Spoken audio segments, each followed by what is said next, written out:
Bismillahirrahmanirrahim. Meneruskan konstruksi ayat ya. Misalnya begini, Anda jangan langsung menyalahkan Nabi Adam. Saya ini sering kampanye untuk membela Nabi Adam, karena banyak kiai yang cerita Nabi Adam itu salah melulu. Nanti kan kita di surga kan nggak perlu ngajukan kredit, nggak perlu punya istri cantik yang minta ke mall, karena kelebihannya bidadari itu cantik, nggak minta belanja. Sudah gitu di madu juga nggak protes. Tapi kalau di dunia itu sudah minta belanja, di madu protes. Jadi tapi kenapa Nabi Adam akhirnya keluar dari surga dan kita menyalahkan hanya demi kepentingan supaya tadi punya istri cantik, tidak minta uang apa belanja dan boleh dipoligami mau maksudnya. Di konstruksi ayat itu tidak ditampakkan, tapi semua ahli tafsir tahu. Misalnya fadallahuma bihurur, setan menipu Adam dan Hawa dengan curang. Hurur itu nipu. Jadi kalau ngaji nipu itu mulai dulu itu ya gurunya setan itu. Jadi Nabi Adam itu di surga dengan penuh limpahan anugerah. Buah apa saja ada, makanan apa saja ada, enggak bayar. Tempat mewah leg juga enggak bayar. Kalau Anda di hotel leg sedikit aja bayarnya minta ampun. Akhirnya setan itu pura-pura nangis terseduh-seduh. Akhirnya Nabi Adam menghampiri. Kenapa kamu nangis? Saya ini iba sama kamu, kasihan. Nikmat begini nikmat, pada akhirnya Anda ini mati karena Anda manusia, pasti mati. Kasihan sudah senikmat ini kemudian Anda mati. Pura-pura nangis, jadi lama ya nangis, acting itu. Akhirnya Nabi Adam tanya, lalu solusinya gimana? Terus setan tinggal numpangi. Hal adulluka ala syajaratil khuldi wa mulkil la yafla. Kamu mau tak kasih vitamin, makan pohon khuldi. Nanti kalau kamu makan itu terus abadi. Jadi terus setan, Nabi Adam mulai ragu ya, tapi Allah melarang saya makan pohon khuldi itu, syajaratul khuldi itu. Kamu tidak usah cari tafsirnya, itu anggur, apa ketela, apa duren, itu namanya orang kurang penggawean itu. Itu gak penting. Ketika Allah tidak menjelaskan detail itu berarti detailnya itu tidak penting. Kamu sok penting nyari itu apa itu. Allah saja tidak menjelaskan, kok kamu yang manusia mau menjelaskan.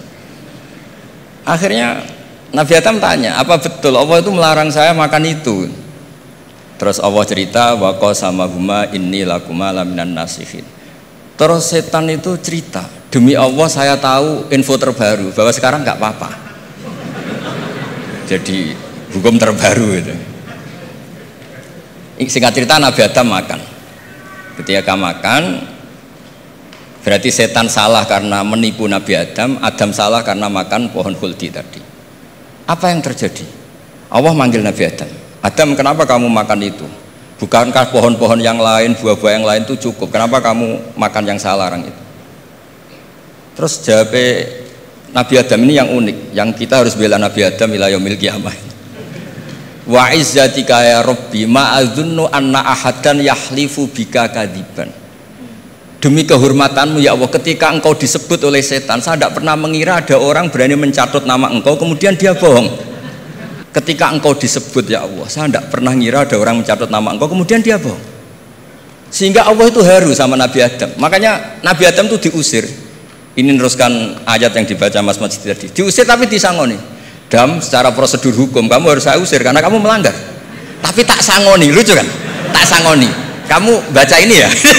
jadi unik. Makanya ayatnya fatalaqqa Adamu mir Rabbi, bukan kreasinya Nabi Adam. Kalimat itu bukan kreasi Nabi Adam, tapi hadiah sama Allah. Ini kamu secara pelaturan tak usir, tapi tak sangoni, ini dibaca nanti.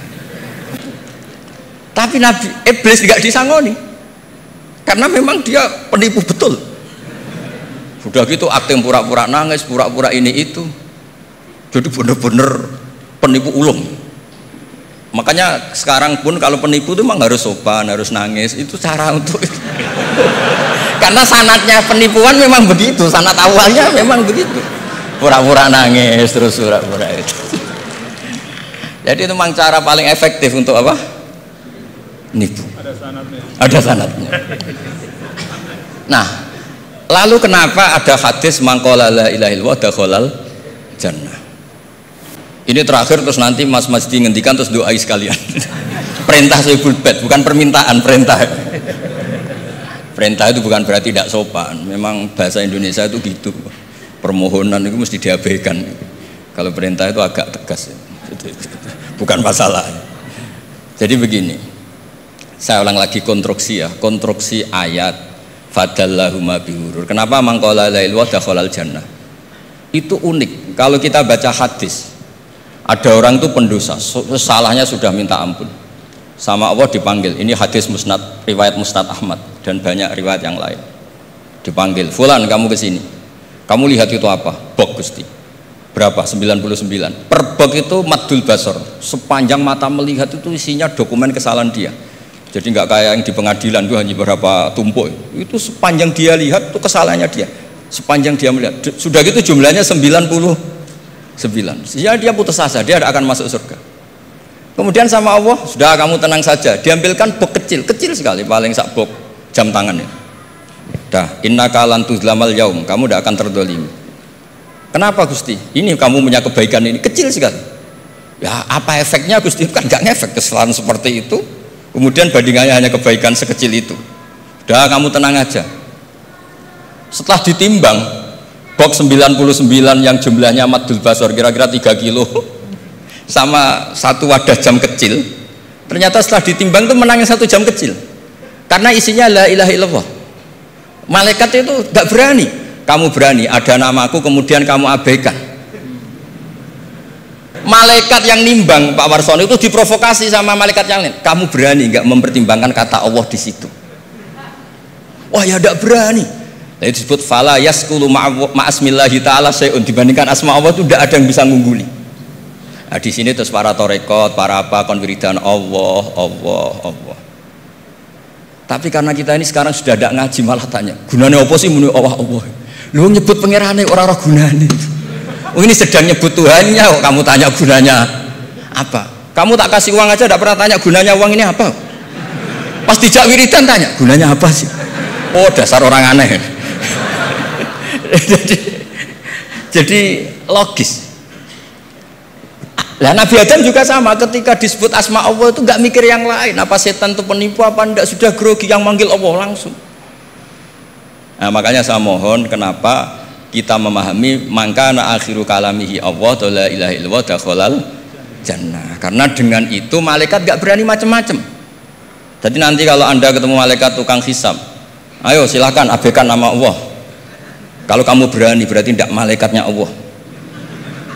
Masa namanya Allah gak dipertimbangkan? Apalagi ini asmane Allah.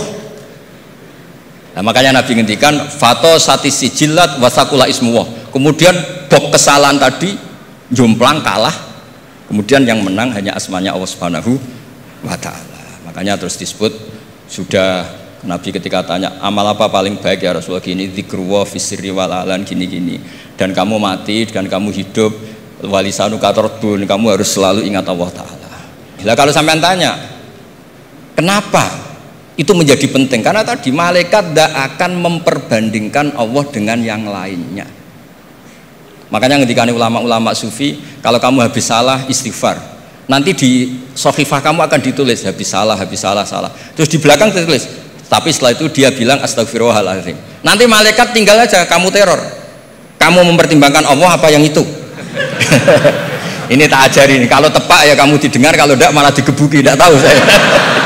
Tapi itu ijazah resmi ini hari ini, hadisnya akurat. Ijazah. Nggih ngoten mawon, kok nak kesuwen kepinteran nyanyi kula. Assalamualaikum warahmatullahi wabarakatuh.